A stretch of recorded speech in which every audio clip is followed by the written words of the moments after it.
Well, I think we're ready to get down into the lines for the game and then give out our picks. So first of all, I do want to look at one thing. Let's look at a well-known quirk in Super Bowl betting lines, and that's that the relationship between the spread and the money line is often out of whack with what it would be in the regular season. Right now, the spread's 5.5, and the money line on the favorite at full juice is about minus 215, which might be a little bit low. So Justin, do you have anything to say about that? Do you think that if you like the Colts, you're actually going to get better value with them on the money line instead of the spread, and that the opposite is true? If you like the Saints, you're better off with the spread? You see this every Super Bowl where you have the Joe Public betting the favorite on the spread and the dog on the money line, so they get out of sync. So if this game closes, say this game closes Indianapolis at minus 6.5, you'd expect the money line to be about minus 240 or minus 250, but you won't see that. It'll be lower. So if you're going to bet the Colts, you probably want to wait until game day and bet the money line. So at 5, it wouldn't surprise me if you ended up laying 200 when this game is at 6 or 6.5.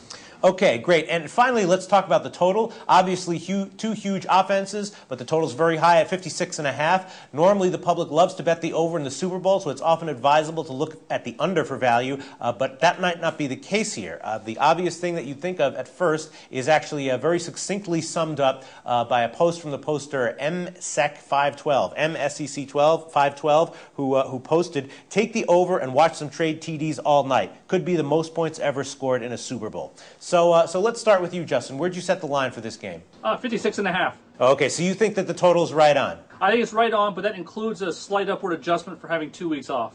Right, okay. So Bob, do you have any opinion on this total? Last year you were the only one on the panel to come out and give the over as a pick. Of course, you were right about that. What do you think about the total in this game? Well, we'll see if I can make it 2 in a row with the totals. I like the under in this game, and I'm going to chalk it up to some big game jitters. You saw Breeze, perhaps not at the top of his game in the NFC Championship game. This one steps up to a whole new level.